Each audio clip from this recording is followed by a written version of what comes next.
So I'm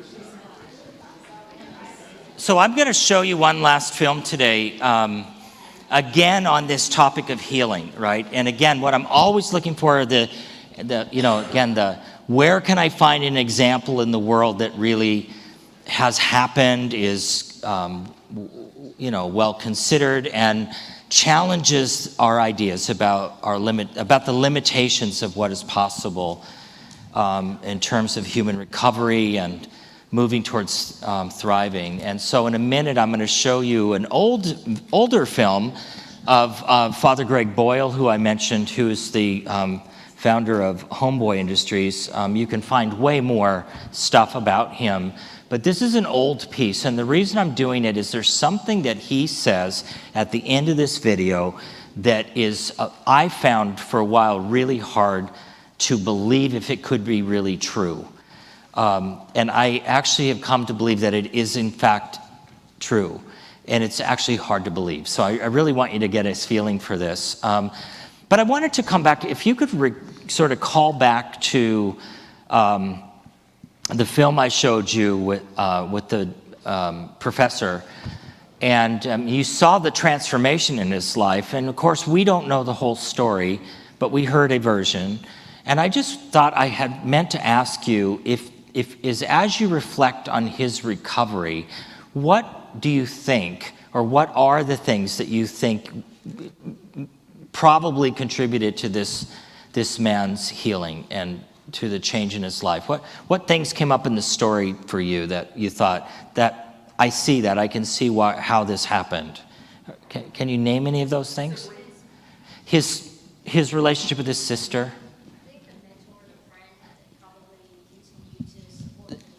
Yeah, there were three, right? The therapist, the professor, and the other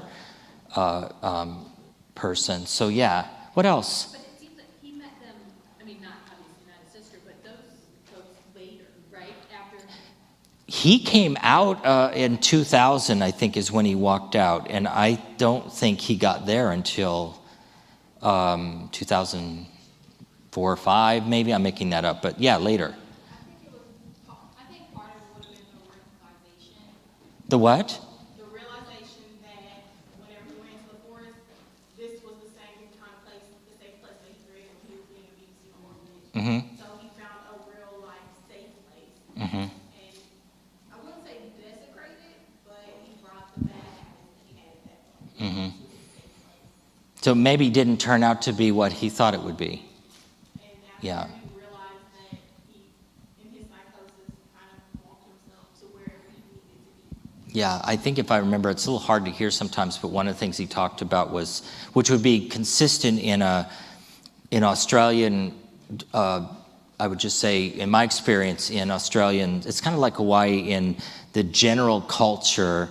They've taken on some of the traditions of Aboriginal people. And so, for example, the importance of the ancestors is really an important issue. And you might have heard him saying that gremlins, and then he said, or my ancestors were telling me I need to get out of here or I'm going to die. Well, let's don't forget that he found hope again. How? Whether it was the retreating into himself Uh-huh. to get that initial feeling of safety from the world, Yeah. and the inner things going on, but I'm not exactly 100% sure how he found hope, but once he found it, he clung to it and he reinforced it through his support network. Yeah. His ability to survive. I mean, Well, that certainly he did, right? you're surviving. Yeah.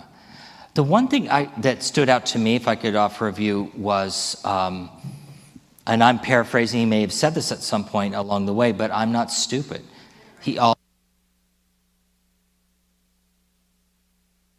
I wasn't stupid, that I could complete an education. To me, it seemed like the kernel in him that kind of was at the heart of it, that grew into something, was this belief that I want to finish an education. I mean, he owned that.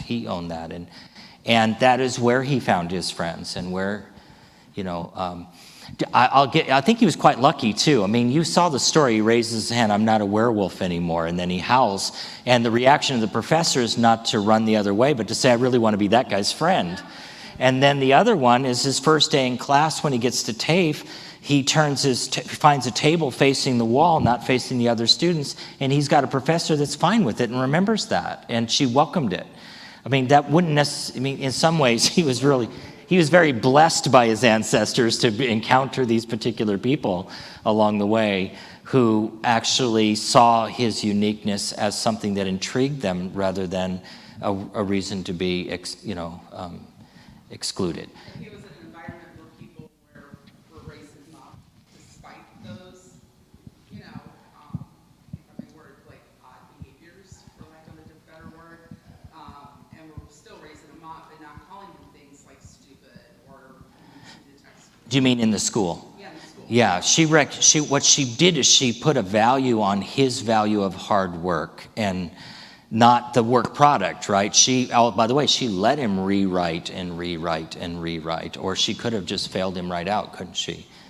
Think about also, I thought, as about the rewriting of the essays she talked about, was just think about the larger context, the dosing, getting yourself up out of the sand dune every day, getting presentable enough to get yourself over to the building, being where you need to be, trying your best to follow along, do the things you're supposed to do, and it becomes a routine day after day after day. You've got membership, you've got purpose, you're learning discipline, and just think about the dosing of that and how his health becomes built over time. So you can clearly see this is not like a quick recovery. We're talking probably a decade of this kind of journey that finally gets him to a real place of significant recovery. But I just think it's really interesting to pay attention to. I really do happen to believe very strongly in our embodied ability for recovery, but I also know, especially as we grow older, that grows harder and it is slower. And I want to say that I don't think that we sometimes, because we're so pressured for time, are as aware of time itself and its contributions to the process, right? People are going to have to do what they need to do over time. So that's one story of learning. This is a different one. This is probably far more frightening in a lot of ways, because these people did a lot worse things than he did. But let's take a look at Greg Boyle talking about Homeboy Industries, and particularly I want you to pay attention to what the methodologies are for healing in this particular community. So go ahead.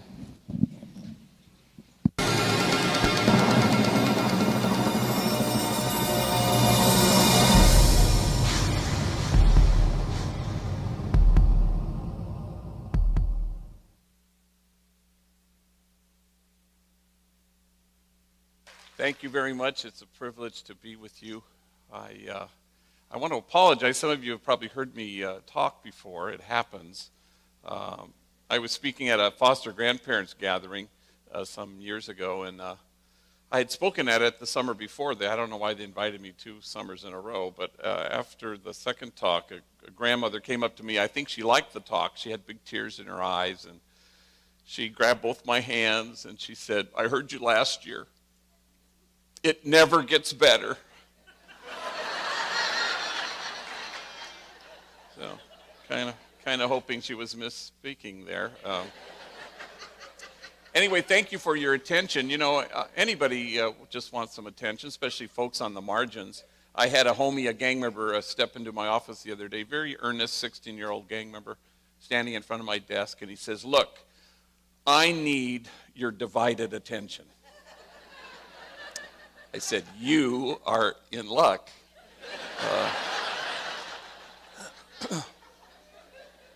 I suppose there's a vision that brings you to a place like this theater for the day, and it's a vision of wanting to see the world looking differently than it currently looks.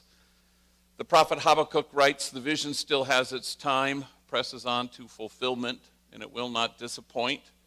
And if it delays, wait for it." But nobody wants to wait for too long. we want to make something happen, and that's what I want to suggest in the brief time I have with you, that what we all want to create and form is a community of kinship such that God, in fact, might recognize it.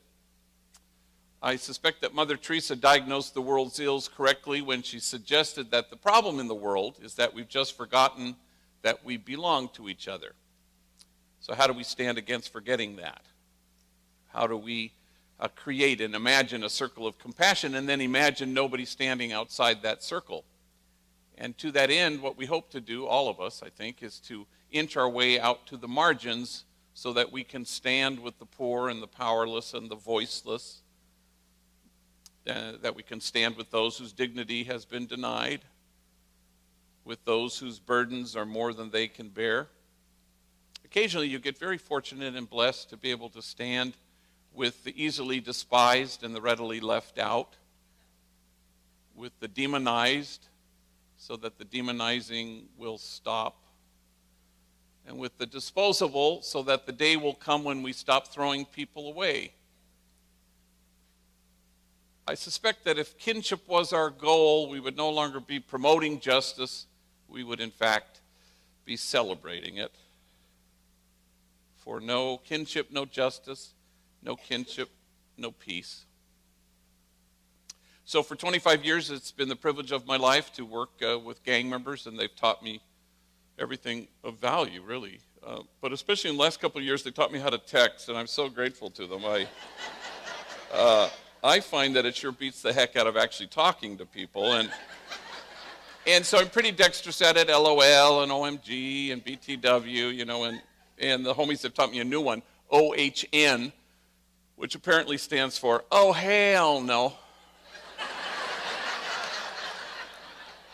And I've been using that one quite a bit lately. And so there I am with two homies, Manuel and Poncho. They're older vatos who work at Homeboy Industries. We have 400 employees there. And guys have been to prison and tattooed. They do a variety of things.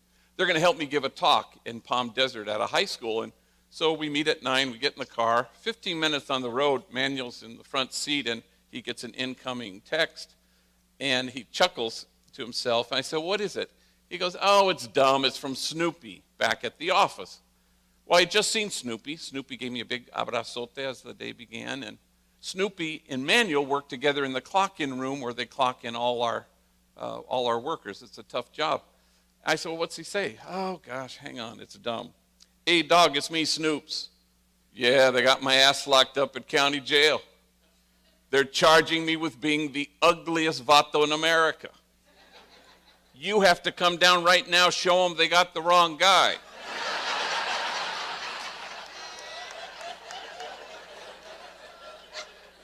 Well, we died laughing, you know, and then I realized that Manuel and Snoopy are enemies, rivals. They used to shoot bullets at each other.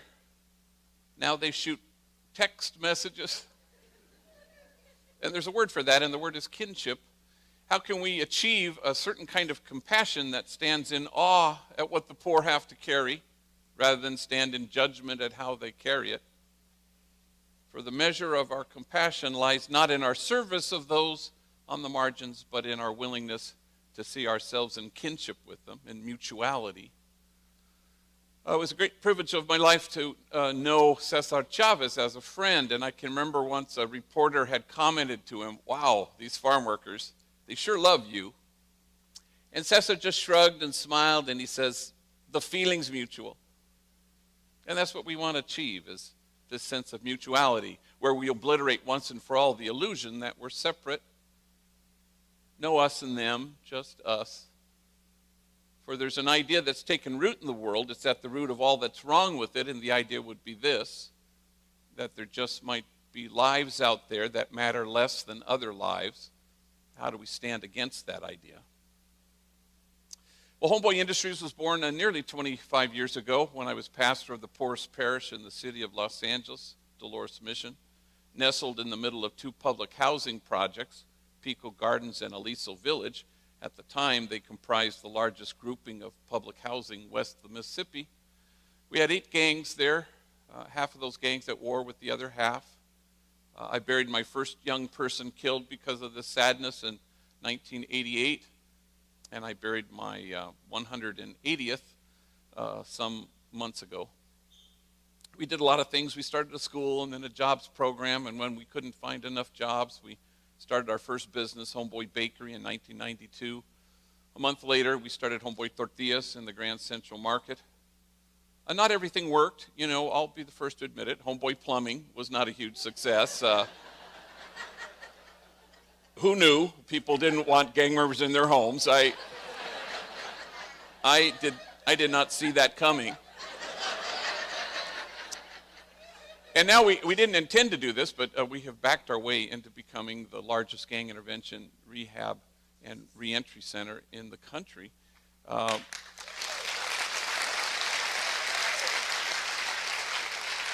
So 15,000 folks a year walk through our doors. Keep in mind there are 1,100 gangs in LA County and 86,000 gang members. And so you name anything that might be helpful, we do it, from curricular things like anger management and parenting. Lots and lots of mental health counselors, case managers, job developers, free tattoo removal. No place on the planet removes more tattoos than we do.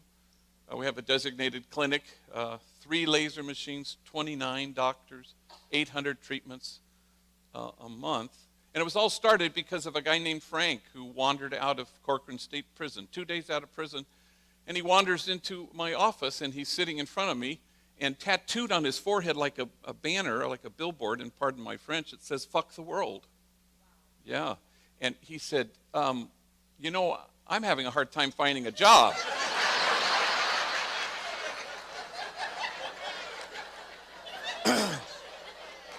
And I said, Frank, you know, maybe we could put our heads together on this one, you know. So anyway, I found a doctor who donated some time, and little by little, we chipped away at his forehead.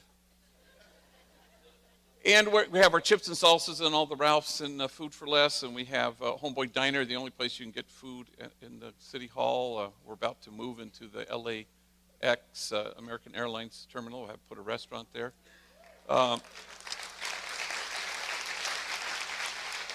Homeboy Bakery, Homeboy Silkscreen, Homeboy Homegirl Merchandise, where we sell our logo stuff. We're in 24 different farmers markets. Where we have the solar panel installation training program. And Homegirl Cafe, where women with records, young ladies from rival gangs, waitresses with attitude, will gladly take your order. Last year, you know, at the cafe, we had a visit from Diane Keaton, the Oscar-winning actress, movie star, Annie Hall, Godfather movies. And she's there with a regular guy who's there once a week. And her waitress this day is Glinda. And Glinda's a homegirl, been there, done that, tattooed, been to prison, a felon, a parolee. She doesn't know who Diane Keaton is. And so she's taking her order. And Diane Keaton says, "What do you recommend?" And Glinda rattles off the 3 platillos that she particularly likes. And Diane Keaton says, "I'll have that second one. That sounds good." And then something dawns on Glinda at exactly that moment. She says, "Wait a minute. I feel like I know you from somewhere, like maybe we've met." And Diane Keaton decides to deflect it humbly. "Oh gosh, I don't know, I suppose I have one of those faces, you know, that people think they've seen before." And then Glinda goes, "No, now I know. We were locked up together."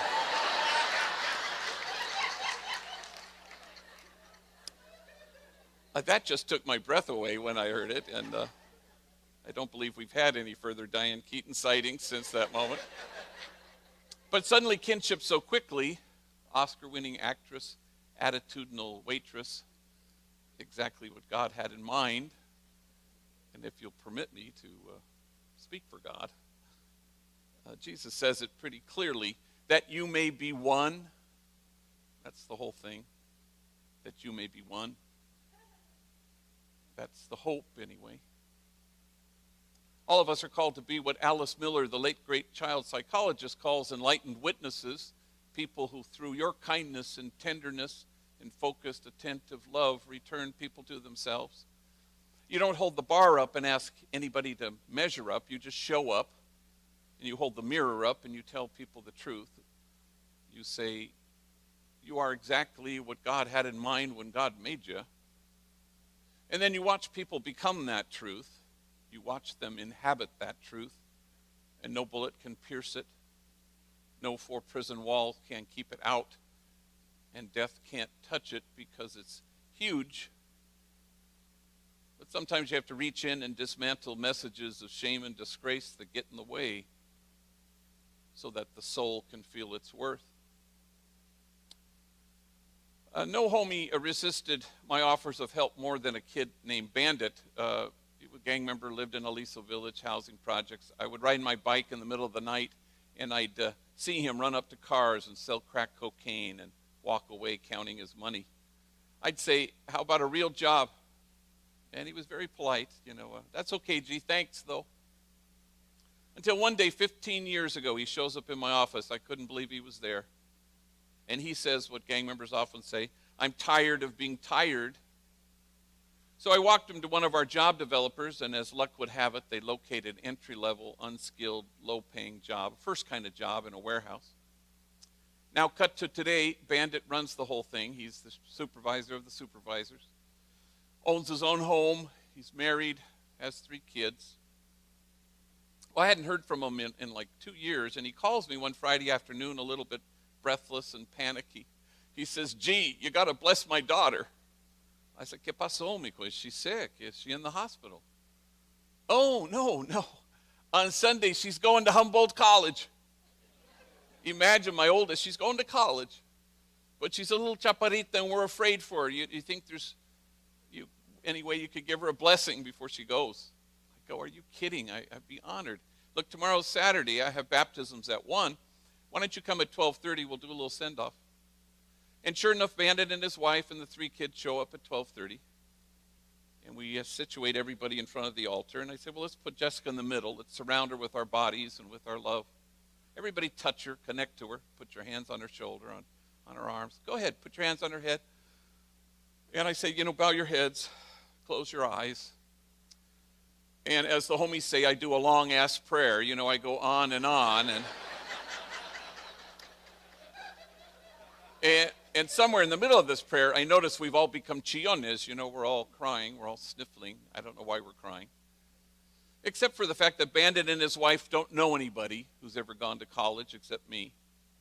Certainly nobody in their families. So, we kind of wipe our eyes and we laugh about how mushy we got. And so to change the subject, I look at Jessica. Hey, what are you going to study at Humboldt College? She was very quick. Forensic psychology. I go, damn, forensic psychology. And Bandit chimes in, yeah, she wants to study the criminal mind. And Jessica, very deadpan, looks at her father, and she does one of these, And he sees her and says, yeah, I'm going to be her first subject. So we walk up to the car, and big abrazos, and they pile in the car. But Bandit hangs back. I'm glad he has. And I say, hey, can I tell you something? I give you credit for the man you've chosen to become, for choosing to walk in your own footsteps. I'm proud of you. And his eyes well up with tears. And he says, ¿Sabes qué? I'm proud of myself. All my life, people called me a lowlife, a bueno para nada, a good for nothing. I guess I showed him. I said, yeah, I guess you did. And the soul feels its worth. People always ask me about enemies who work together. It's kind of tense at first. A homie will come in and say, I'm ready. And I'll say, okay, I have an opening in the bakery, but you have to work with X, Y, and Z. And I rattle off the names of rivals. And they always say the same thing. They always say, I'll work with them, but I'm not going to talk to them. But, that used to bother me in the early days. But, the truth is, human beings can't demonize people they know. It's hard to sustain that, really. So I had a homie named Youngster, a little tiny guy. Everybody called him Youngster.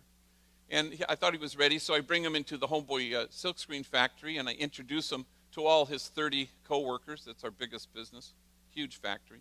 And I watch him as he shakes hands with everybody, looking them in the eyes, even enemies. until he gets to the last guy, a guy everybody called Puppet, and Puppet seems to be avoiding this encounter altogether. And when Puppet and Youngster are in each other's vicinity, they kind of mumble something. They stare at their shoes. They don't shake hands. Well, I know they're enemies, but he just finished shaking hands with other enemies. I discover later that this is a hatred that's quite personal and deep, beyond which neither of them think they can get past. So I sense that at the moment, and I say, hey, if you guys can't hang working together, let me know. I got a bunch of people who want this job. And they say nothing. 6 months later, Puppet is walking to a corner store not far from his home and buys something. But on the way home, he kind of takes a detour, a shortcut, cuts into an alley. Suddenly, he's surrounded by 10 members of a rival gang, 10 against 1. They beat him badly. He falls to the ground. While he's lying on the ground, they will not stop kicking his head until he's lying there lifeless. Somebody finds his body, takes him to White Memorial Hospital, where he's declared effectively brain dead, though it's the policy there to keep you connected to machines for 48 hours, so the doctors can get 2 days of a flat read, then they sign the death certificate. This allowed family and friends to gather. I was in St. Louis University giving a talk. I flew home. I've seen a lot of horrible things in my life, but nothing to compare to the sight of this young man with his head swollen many, many times its size. It was horrifying. You could barely train your eyes on him. So at the end of the 48-hour period, I gave him a blessing. I anointed his forehead with oil. We disconnected. And a week later, I buried him. But in the first 24 hours, I'm alone in my office. It's 8:30 at night. And the phone rings, and it's Youngster from the silkscreen factory, Puppet's coworker. Hey, he says, that's messed up about what happened to Puppet. I said, yeah, it is. And then with a certain kind of eagerness even, he says, is there anything I can do? Can I give him my blood? And we both fall silent under the weight of it, until finally he breaks the silence, choking back his tears, and he says with great deliberation, he was not my enemy. He was my friend. We worked together. Now, can I say that always happens at Homeboy Industries? Yeah. Any exceptions? No. And it shouldn't surprise us that God's own dream come true for us, that we be one, just happens to be our own deepest longing for ourselves. It turns out it's mutual. For the vision still has its time, presses on to fulfillment, and it will not disappoint. And if it delays, we can wait for it. Thank you very much.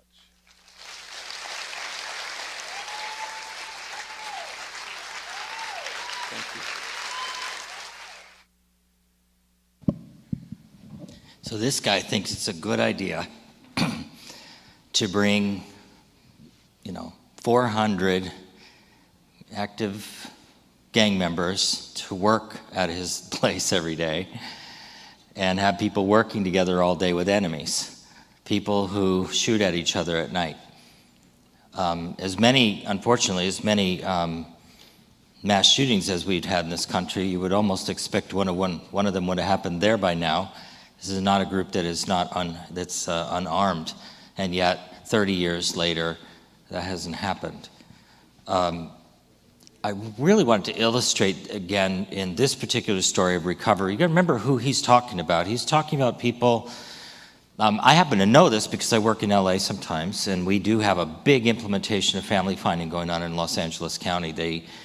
Right now, it's been slowed down from COVID, but they are halfway through the implementation of family finding in the county offices. And in those 10 offices out of the 20 in the county, as I mentioned the other day, they've reduced the number of placements into foster care by an average of 87%, without new money. And these are government workers doing the work, not providers. Providers are involved, but they're not doing that part of the work. They've really changed the work, and they've used that kin first set of values and that kin serve first implementation. But I really respect that about them. But here's what I know. I know that many of the people that Father Boyle works with aren't just involved in his system, they're involved in the child welfare system, right?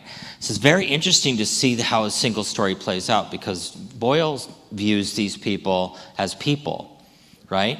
These very same people he's talking about, when they're a parent of a kid who's involved with DCFS in Los Angeles County, they would never hold a meeting with one of these people. They wouldn't welcome them in the building. They don't want anything to do with them. It's so interesting how different the stories are from stories of recovery. By the way, that was from 6-7 years ago. They are now the largest gang intervention program in the world, and now spread to 104 countries. And yet the people in child welfare are still struggling to be able to see the truths of the work that happened across town. And by the way, a lot of those adults who are parents were once in that system too. It's really stunning. But what I wanted to emphasize was what is it that he's figured out? What's going on there? How is it possible that you can take people that had such tremendous trauma across their lives, have perpetrated crimes, have spent time in prison, are addicted, lost their children to the system, and how the heck is it that these people can safely get to recovery in this design? And it's through the power of human encounter. It's showing up every day. Dose. Why would you they have a time, you heard him say, I think he said in this one, they've got a room where people come in and punch a clock. Some of you probably had jobs where you had to do that. Instead of scanning swiping your key card or whatever when you walk in the building. But why do that? It's a dose every time you push that thing down. It's a dose when you leave. It's just the pattern over and over again, following a pattern of changing your life and practicing. We talk in science and safety, they use the language of practitioners and practice, but I'm talking about that different sort of practice, that intentionality about repeating something over and over and over and over again. And how that patterned experience is built into the body, right? If you want to think about how we're changing our brain architecture, changing our ability to regulate ourselves when we have these superpowers that come to us through trauma, that's just this environmental, or the use of the environment to really build resilience, to restore health. It's extraordinary. There's another word I would talk about, which is less physical, but that the word is dignity.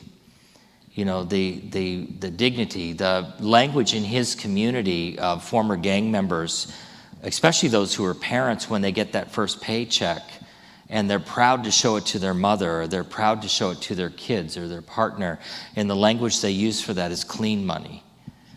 Money earned with dignity.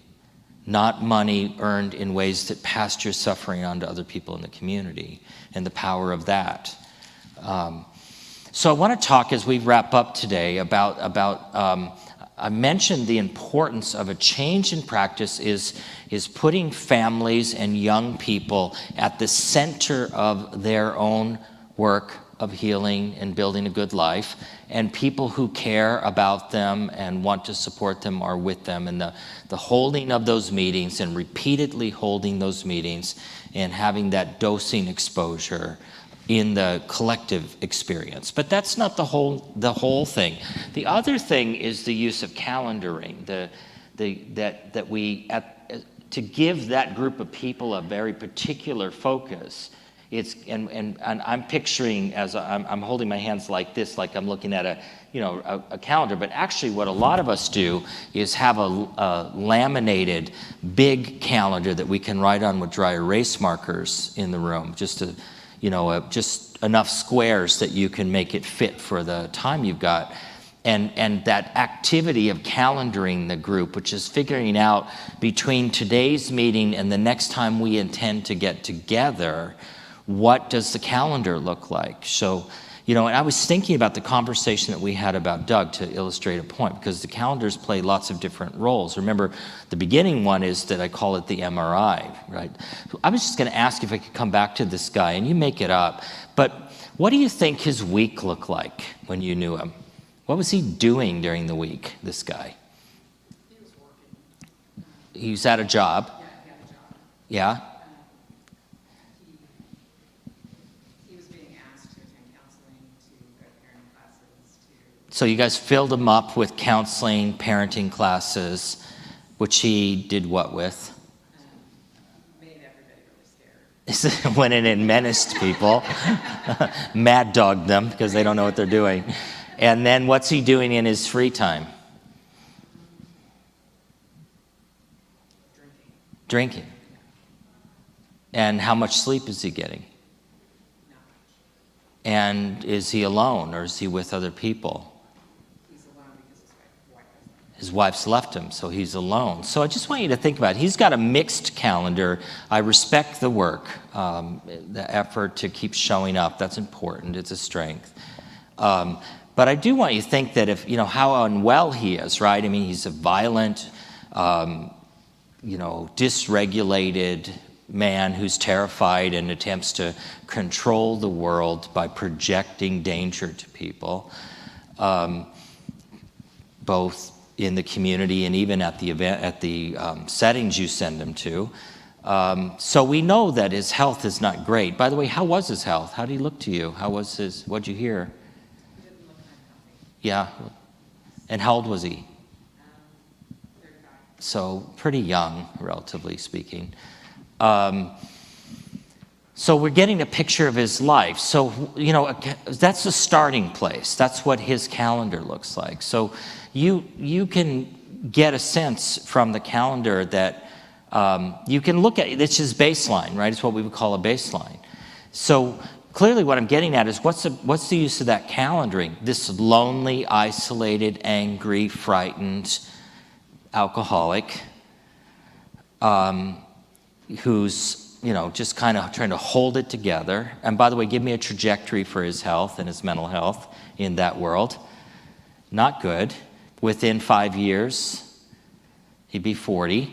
We probably see the onset of some health problems, right? He maybe have more legal trouble. He's probably lost his kids by that point. And that's our baseline.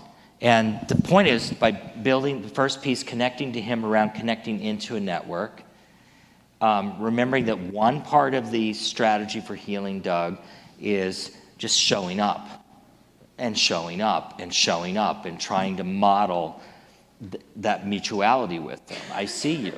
I really do.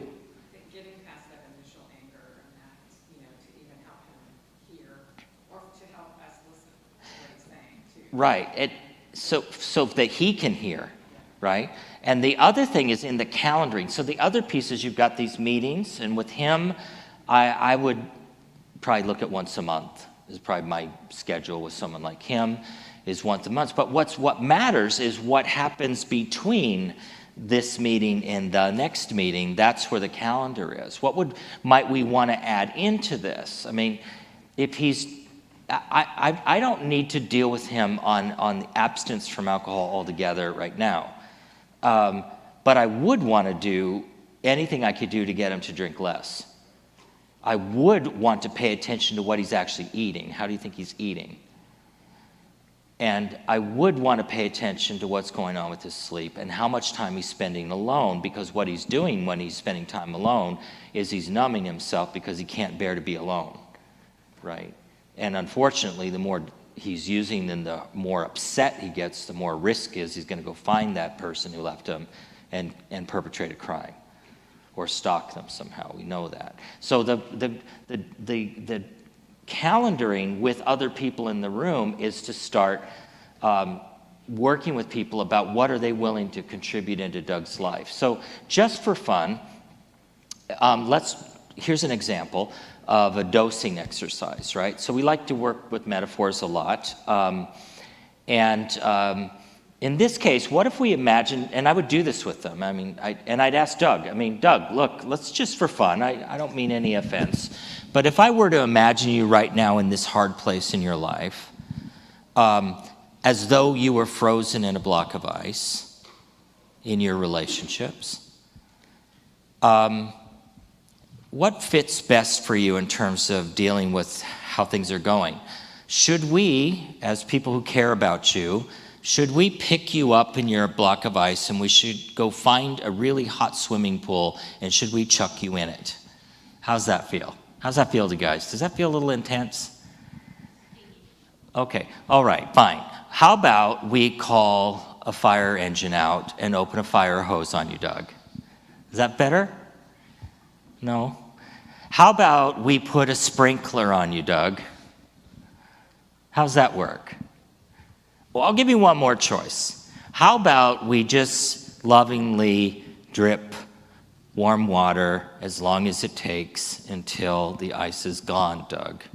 Which one fits for you? Right? And what we're establishing is what's become known as intervention pacing. Because if basically he's gonna, I don't know what he would say. I know what a social worker would say because they have a favorite speed and it is SLOW. And so they would always opt for the dripping water. Oh, that feels so nice. But the problem is Doug might be in prison before we melt all the ice, or he might have killed his partner. So while it might feel really nice to a social worker to drip warm water on this guy, he might actually be somewhere between a sprinkler and a fire hose.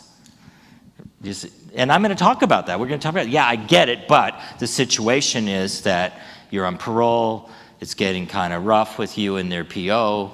The court's coming up on our stuff, and it's not getting like glowing reports from the parenting class. It's sorry, you're not a pleasure to have in class most days. That's what we're hearing. So we might need to move it along a little bit. But then the question is, what is that? And if you think about calendaring, now here's another healthcare word you probably have heard. The language is titration. Are you guys familiar with titration? So, we tell how much medicine to give people by your body and et cetera. And so we titrate medicine. So we're using the calendar with the team to really imagine the dosing schedule, right? The titration. So if he's somewhere between a fire hose and I don't know what is between a fire hose and a sprinkler. I don't know. I used to have to move irrigation pipe for alfalfa. That was pretty, not bad. What? Yeah, you can adjust them. Yeah. I've been watering my greenhouse all summer. I've been home. But whatever that is, we have to define that. How many days a week would you want somebody dosing Mr. Doug so that he's not sitting alone drinking at night and getting morose and dangerous? Well, and if I'm still saying, I don't want you in my life at all, I just want my kids back. It's not about me doing it. The people that he picked in our earlier conversation that he actually likes. It's what they would do. And we're just agreeing what the schedule is. How much would you want of that? And what is that thing? And let's be really clear. The idea is I don't want you sitting at home and just feeling like crap and having to do something that you know isn't good for you and that's part of how we got in this situation. Let's just interrupt it somehow, right? Let's add something. And there might be more risky times. And we may already, remember the signs of safety work you're doing, right? Harm and danger statements. There's a whole bunch of tools you've got here that you could have done by this point and be really informed, so it's not so vague. But I'm going to give you an idea. How about 3 days a week for 30 minutes? Some kind of distraction from his new normal, right? So the dosing. Now you look at that, it's not 3 times 30 minutes a week, 90 minutes a week isn't that much, but on the other hand, we're talking about 4.7 weeks out of a month, and so we're getting some dosing going on there. Does that make sense? So we're using calendaring as a way to do that.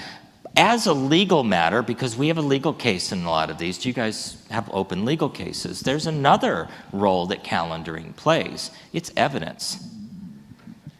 We have a reasonable efforts responsibility, and we've got evidence of a life lived. We in Pennsylvania today, through work I've done with them, and they have done work far more than me, but today in Pennsylvania, if you go to a juvenile court hearing for children involved with the child welfare system, the first thing that has to happen at the beginning of the hearing is the calendar for the parents and the kid get handed to the judge. The parents' attorneys get it, plaintiff's attorney, or we get it, foster parents get it, everybody's looking at the same damn calendar, and the judge has been trained to know what those calendars represent. All the lawyers have been trained. And before we get into talking about rote processes, we want to have a way to look into the MRI and how is this going, right? Remember Kenny's calendar. What do you think a judge who's been trained about what child development is and about what adversities are is going to say when you handed them a calendar with that little boy's calendar? And it's exactly what they ought to say, which is stop. No. Before I see you again, I want to see something happening on this thing. Now, what was it you wanted to talk about today? Or what is the thing on the agenda we've got to do? But what we're doing in Pennsylvania, and by the way, those hearings are every 3 months, every time. And the other thing in Pennsylvania is the kid has to be in the court every time, even little babies. Because the judge wants to see them. See that they're not being starved to death in their foster home. Because they can't be sure that they aren't being, quite frankly, because we've got a homicide case in Philadelphia with 4 workers where that happened. So judges need to see it. They need to see the calendar. They understand development. They understand that the purpose of this intervention is not simply safety, it is healing for the children and the family. But those calendars then become important components, not only as tools in the family meeting for how we organize ourselves and work together and what we're working on and how much we're doing and who's doing it, but to be able to communicate to all the parties, you know the language here, progress or lack of progress, right? So that is in our family, our structure. I'm more interested. And quite frankly, let me give you some language here, by the way. Again, casework as usual, listen to the language. Families in service to services.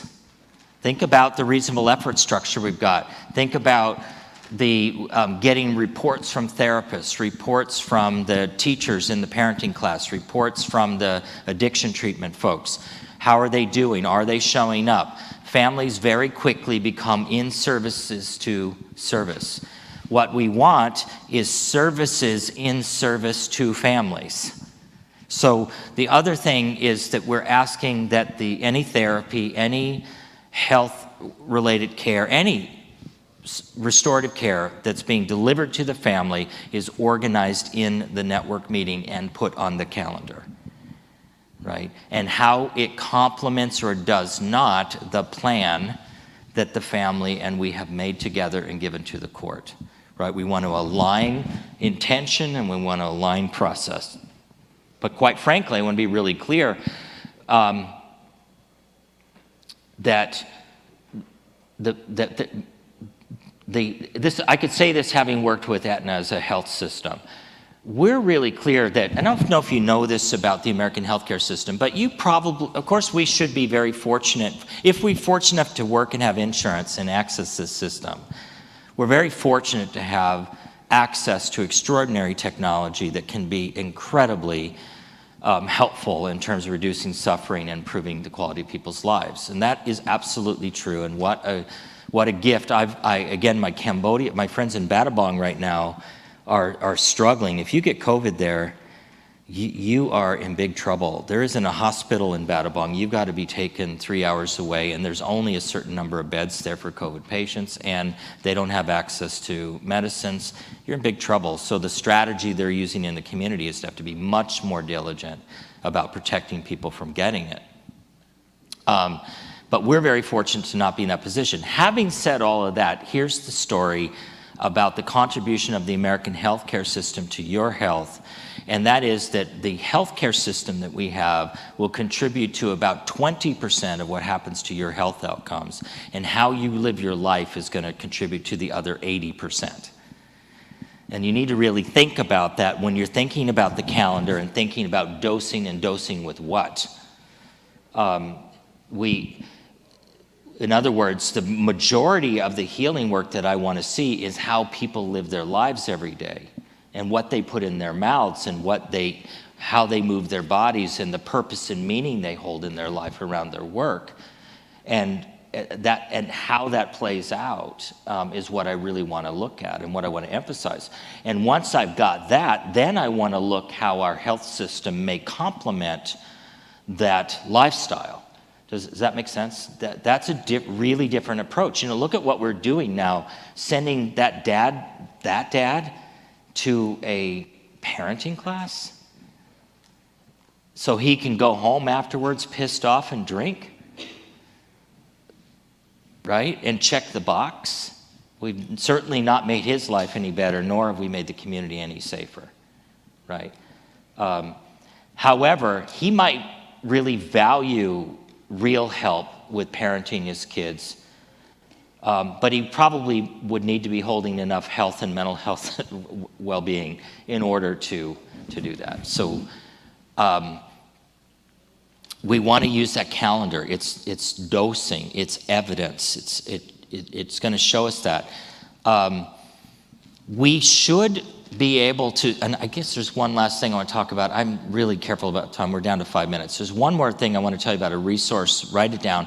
I will send you all this stuff so that you can send it in one package. But I want to tell you about a website that's wonderful on your mobile devices, by the way, that's health related. It's very simply called stresshealth.org, STRESS health.org.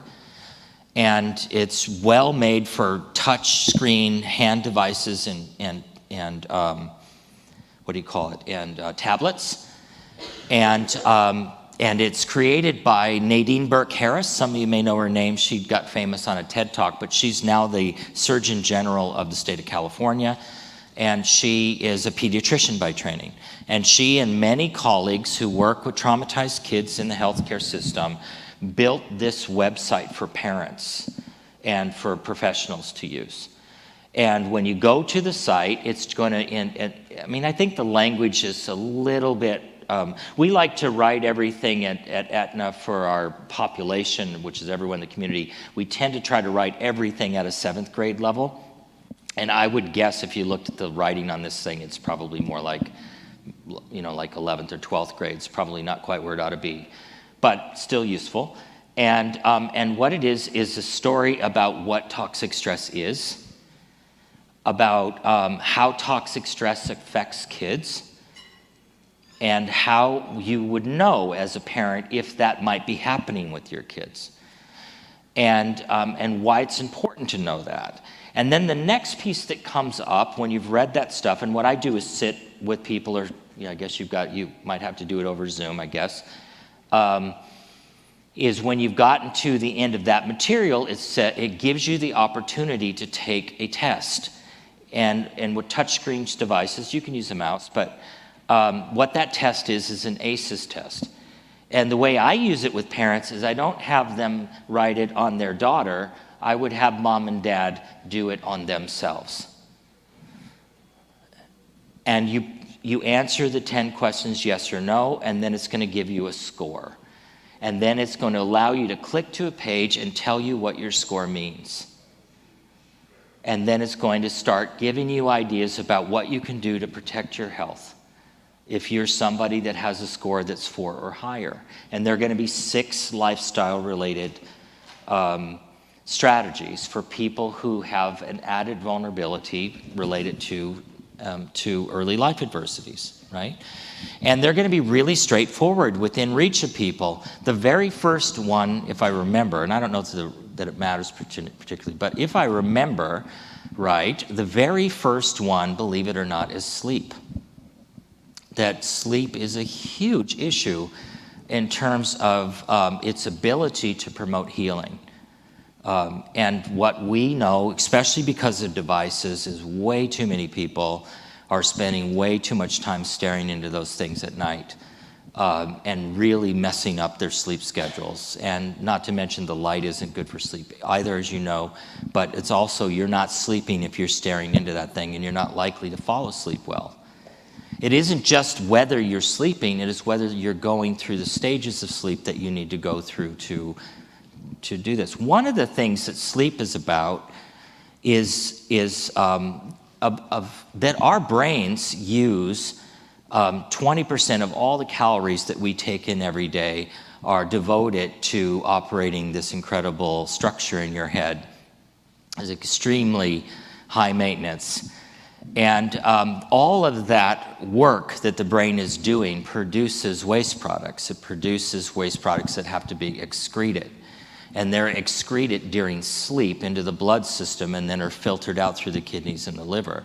If you're not sleeping and going through the stages of sleep, you're not excreting those toxins and those waste products. And the other is for people like Doug, Doug is flooding himself with stress hormones all the time. And he's not metabolizing all those stress hormones. So there's that. And so this sleep is the first one. Relationships are the second one, dosing around relationships. I think the third one is diet. I think the fourth one is exercise. And the fifth one is mindfulness. And the sixth one, I may have gotten out of order. I think the last ones are about healthcare. They're behavioral healthcare and physical healthcare. But a couple things. When I work with people like Doug, I would really try to help him understand how some of what's been going on in his life may have to do with the way that his body has responded to things that have happened in his life. It's not an excuse for being violent or dangerous with people, but it may be a way to understand part of why your reaction to things is made that way because of your experiences as a kid. And that there are things that you can do to help yourself manage your life in ways that don't put you in conflict with the law or put you in danger of losing your kids. And some of them are really, really simple things that you can do. And I don't ask people to start at having an ideal routine for health, but I would like them to pick one and start. And depends on who I'm sitting with, and what they like about where we might start. But I will tell you one that I tend to have a preference for is the exercise one because of the stress hormone metabolizing problems that people have. There were too many people, way too sedentary, not metabolizing stress hormones, and that it recommends 25 minutes. And what's interesting, it's 25 minutes in a waking period. So it doesn't say that you need to do 25 minutes of moderate exercise at one time. All it says is if you can get your heart moving a total of 25 minutes in the entire waking day, which, by the way, isn't just a recommendation for people with trauma. It's actually the standard recommendation for all adults in the American health system. But what you want is that. And so the proverbial don't take the elevator, take the stairs is a way to quickly get that up. You know, a crazy one that actually works really well is sit on the floor and have to haul your butt off the floor about 40 times a day. Will get you a pretty good heart response. Just be really creative with people about how you work that into the way that your routine falls out, and be really intentional about it with people. But I want to finish by just saying we've got to meet people where they're at. And it's very often that you initially are going to meet people that our system expects to be able to respond to what the system needs, meaning they have to be cognitively present to be able to work through all these processes, right? That's the way our system's set up. But it's very common that we are working with people that don't hold the health to be able to do that thing right now. And so I think we have to be ready to meet them where they're at. So I often say, if you need to, meet people at their feet. And their feet means, Doug, let's walk around the block and have this conversation. Or or whatever. But let's be, or at least, you know, Doug, here's your homework. I want you to try to turn the device off tonight. I want you to do something that gets you calmed down before you lay down for the night. And I want you to do your best to try to get some sleep so that when I see you at the meeting tomorrow, you've had a little bit more rest. I realize that seems so darn small, but we are working with people who often are really out of whack when it comes to their health, and they really cannot follow you to where you think they're going to follow you. So we're 4 minutes over. I should shut up. Thank you very much. For those of you I may not see again, I'm going to put Carrie on the spot. I don't know where Carrie is. But I will provide Carrie with an email tomorrow that has all of these links in it and more, and they will be overwhelming. And I just want you to pick the ones that cry out your name and try to work them into your routine.